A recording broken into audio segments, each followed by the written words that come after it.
warahmatullahi wabarakatuh. Kami dari kelompok 4 yang beranggotakan 1.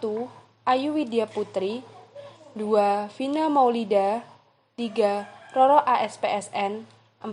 Areta Esta Faustina, 5. Markamah Wiliana akan menjelaskan materi tentang uraian fonem dan suku kata. Apa itu fonem?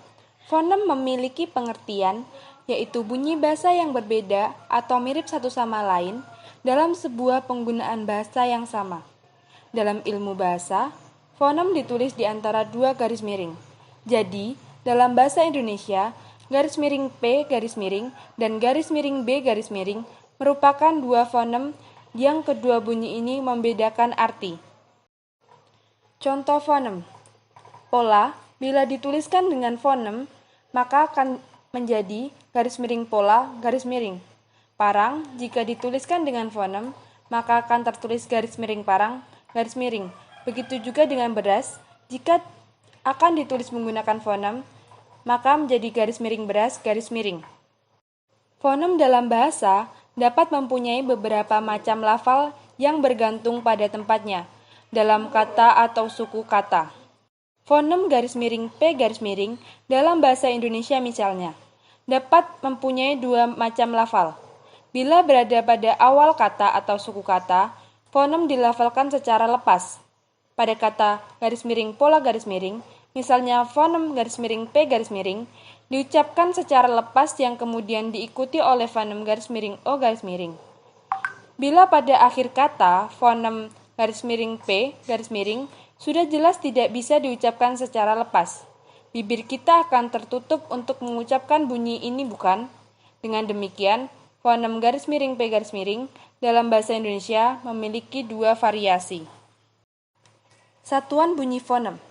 Bahasa Indonesia mempunyai 28 buah satuan bunyi yang terkecil pembeda makna, yang biasa disebut dengan istilah fonem, yang terdiri dari A.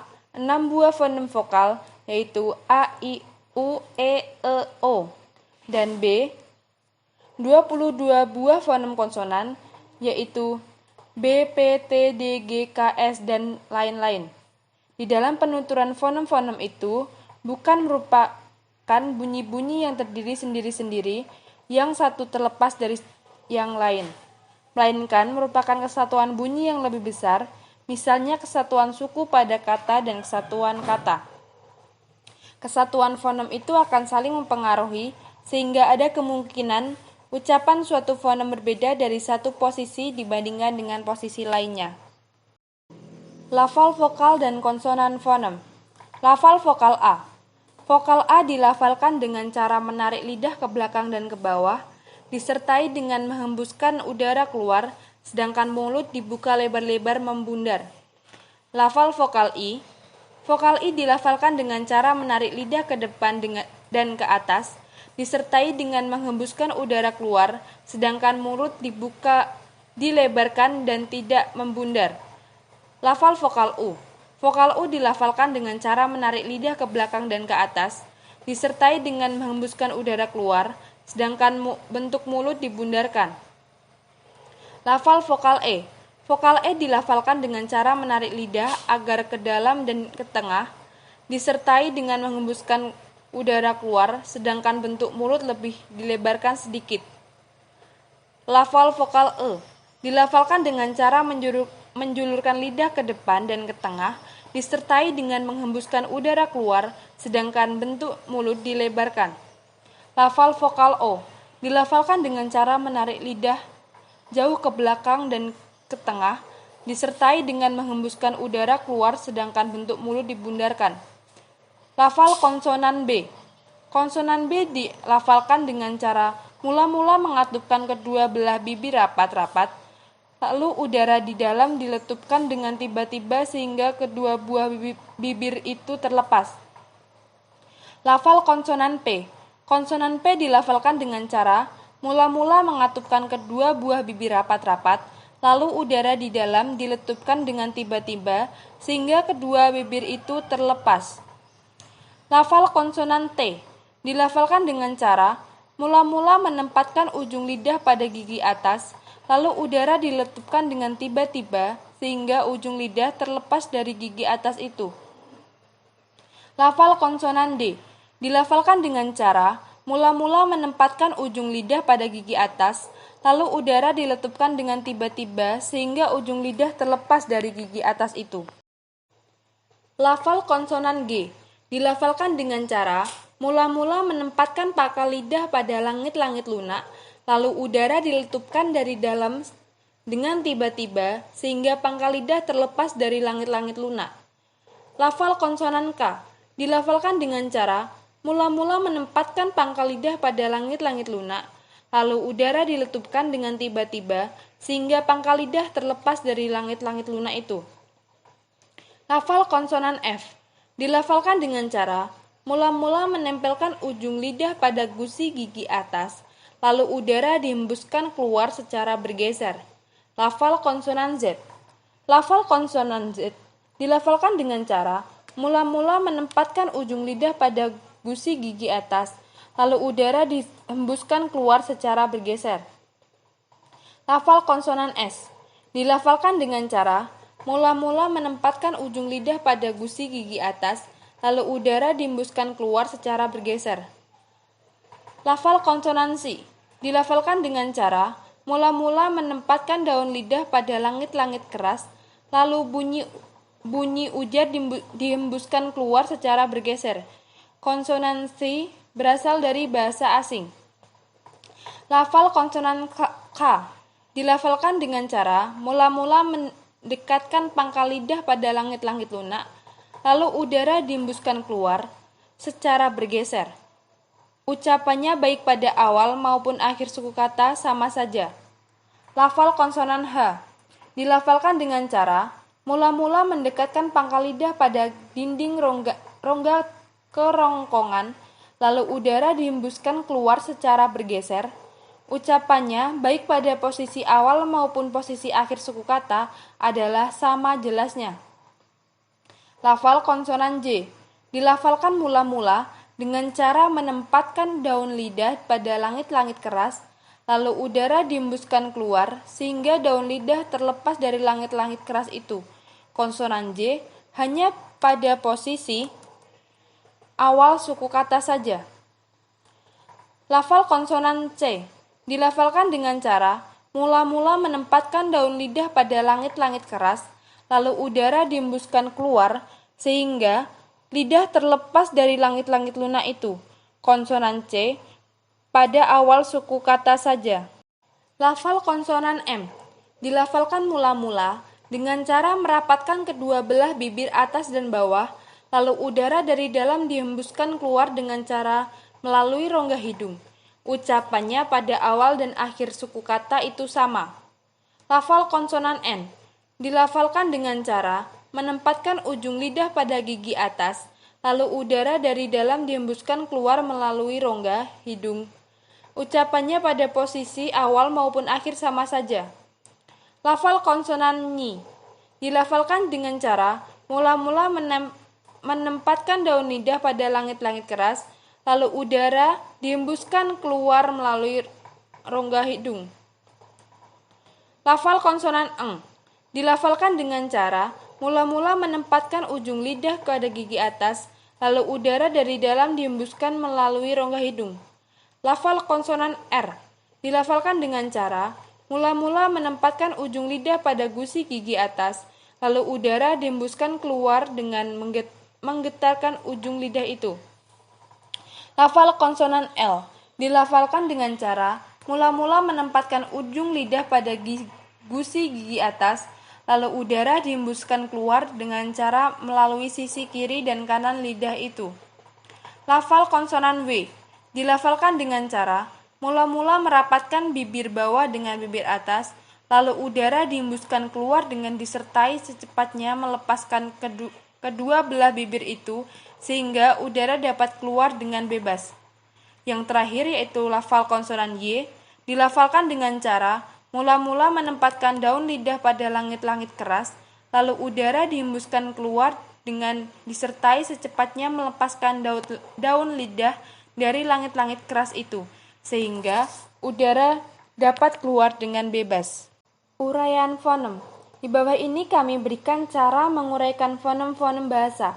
Kami katakan sebuah cara karena memang ada beberapa macam cara, akan tetapi kami kira paling mudah adalah sebagai berikut. Pertama, catatlah bunyi-bunyi yang secara fonetis sama atau mirip. Kedua, catatlah bunyi-bunyi yang selebihnya. Ketiga, dengan kasar kontras, karena lingkungan yang sama atau yang mirip itu sebagai fonem-fonem yang berlainan. Keempat, dengan dasar lingkungan yang komplementer, anggaplah bunyi-bunyi yang fonetis mirip itu sebagai fonem yang sama. Kelima, anggaplah semua bunyi-bunyi yang terdapat pada hal kedua sebagai fonem-fonem tersendiri. Keenam, untuk bunyi-bunyi prosidi diberlakukan cara yang sama untuk menguraikannya. Di sini kami memberikan contoh uraian fonem. Data di atas itu kita anggap sebagai data seluruhnya sesuai dengan langkah-langkah yang kami sebutkan di atas. Dapatlah diberikan di sini hasil dari tiap langkah itu. Yang pertama, mencatat bunyi-bunyi yang secara fonetis sama atau mirip. Kita bisa lihat hasil dari langkah pertama. Langkah kedua, yaitu dengan mencatat bunyi-bunyi yang berlebihan. Seperti hasil yang terlihat SHIU. Langkah ketiga, dengan kasar kontras karena lingkungan yang sama atau mirip itu sebagai fonem-fonem yang berlainan. Seperti hasil pagi dan bagi. Berlainan pada P dan B. Tari, dari, berlainan pada T dan D. Langkah keempat, dengan dasar lingkungan yang komplementer, anggaplah bunyi-bunyi yang fonetis mirip itu sebagai fonem yang sama. Dapat kita lihat hasil dari langkah keempat. Terdapat bunyi sibilan, sedangkan E di lingkungan-lingkungan yang lain, jadi keduanya terdapat dalam lingkungan yang komplementer, karena itu merupakan varian dari fonem yang sama. Norma fonem ialah E dengan varian E dan L. Langkah kelima, anggaplah semua bunyi-bunyi yang terdapat pada hal kedua sebagai fonem-fonem tersendiri. Jadi, saat langkah kedua, kita akan menganggap bahwa itu merupakan fonem-fonem tersendiri, SHIU. Langkah terakhir atau yang keenam, untuk bunyi-bunyi prosodi, diperlukan cara yang sama untuk menguraikannya. Karena tidak ada, jadi fonem-fonem bahasa ini ialah P, B, T, D, C, K, G, L, R, M, N, dan seterusnya.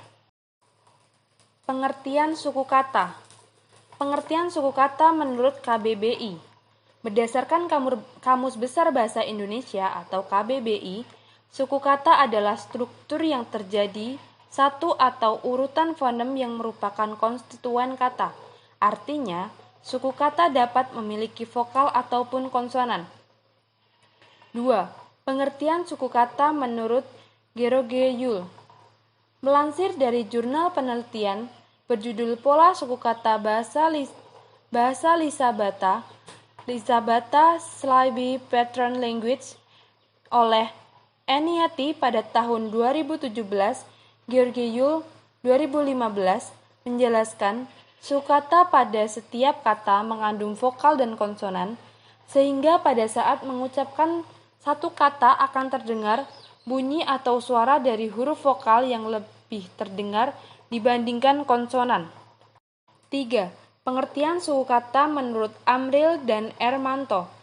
Sedangkan pengertian suku kata menurut penjelasan Amril dan Ermanto, suku kata adalah bagian dari kata yang memiliki puncak penyaringan. Ini dapat dikenali dengan adanya vokal pada suku kata. Selain itu, suku kata juga dapat tersusun dari beberapa fonem. Ciri-ciri suku kata. Ciri-ciri suku kata dalam bahasa Indonesia yaitu 1. Memiliki unsur fonem vokal. 2. Memiliki unsur fonem konsonan. 3. Cirinya dapat juga terdiri dari kedua fonem, yaitu vokal dan konsonal. Misalnya vokal, konsonan. 4. Selain itu dapat juga terdiri dari 3 fonem, baik terdiri dari 2 vokal, 1 konsonan, ataupun 2 konsonan, 1 vokal. Ciri-ciri suku kata di atas bisa dijumpai pada setiap kata. Dari sinilah kalian bisa mengenali jumlah suku kata berdasarkan penggalan-penggalan kata berkaitan dengan bunyi bahasa. Selain itu, perhatikan setiap kata apakah sudah diberi imbuhan atau afiks atau belum. Sebab terkadang penggalannya tidak sesuai dengan pengucapannya. Contoh suku kata. Suku kata dalam bahasa Indonesia memiliki vokal yang menjadi puncak suku kata. Puncak itu dapat didahului dan diikuti oleh 1 konsonan atau lebih. Meskipun dapat terjadi bahwa suku kata hanya terjadi pada 1 vokal atau 1 vokal dengan 1 konsonan, beberapa contoh suku kata adalah sebagai berikut. Pergi memiliki suku kata per dan gi. Kepergian memiliki suku kata ke dan per dan gi dan an. Ambil memiliki suku kata am dan pil. Dia memiliki suku kata di dan a. Rambut memiliki suku kata ram dan but. Makan memiliki suku kata ma dan kan. Ikan memiliki suku kata i dan kan. Poster memiliki suku kata pos dan ter. Bentuk-bentuk suku kata. A. 1 suku kata. 1 suku kata artinya hanya memiliki salah satu vokal ataupun 1 konsonan. Contohnya seperti nama seorang, yakni Ben, maka hanya memiliki 1 suku kata saja. B. 2 suku kata. Sedangkan 2 suku kata artinya mengandung 2 fonem vokal ataupun konsonan. Contohnya, nama makanan maka memiliki 2 suku kata, yakni ma dan kan. C. 3 suku kata. Sementara untuk 3 suku kata artinya mengandung 3 fonem baik vokal, konsonan, ataupun konsonan, dan seterusnya. Misalnya seperti kata jelita, memiliki 3 suku kata yakni je, li, dan ta. D. Pola suku kata. Berikut ini pola suku kata yang terdiri dari fonem vokal dan konsonan. 1 vokal contohnya amal, suatu, dan tua. 2. 1 vokal dan 1 konsonan. Contohnya arti, berilmu, kail. 3. 1 konsonan dan 1 vokal. Contohnya pasar, sarjana, warga. 4. 1 vokal, 1 konsonan, 1 vokal, dan 1 konsonan. Contohnya paksa, keperluan, pesan. 5. 2 konsonan dan 1 vokal. Contohnya slogan, pendramaan, kopra. 6. 2 konsonan, 1 vokal, dan 1 konsonan. Contohnya traktor, atraksi, kontrak. 7. 1 konsonan, 1 vokal, dan 2 konsonan. Contohnya tekstil, kontekstual, dan kontra. 8. 3 konsonan dan 1 vokal. Contohnya strategi dan strata. 9. 3 konsonan, 1 vokal, dan 1 konsonan. Contohnya struktur, instruksi, strom. 10. 2 konsonan, 1 vokal, dan 2 konsonan. Contohnya kompleks. 11. 1 konsonan, 1 vokal, dan 3 konsonan. Contohnya korps. Vokal dan konsonan yang mengisi pola suku kata pada nomor 1 sampai pada nomor 4 pada umumnya adalah vokal dan konsonan apa saja. Namun untuk pola nomor 5 sampai ke 8, macamnya lebih terbatas.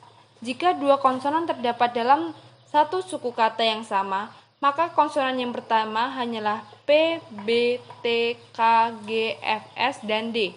Sedangkan konsonan yang kedua hanyalah L, R, W, atau S, M, N, K di dalam beberapa kata. Terima kasih, sekian penjelasan materi dari kelompok 4. Semoga dapat bermanfaat. Wassalamualaikum warahmatullahi wabarakatuh.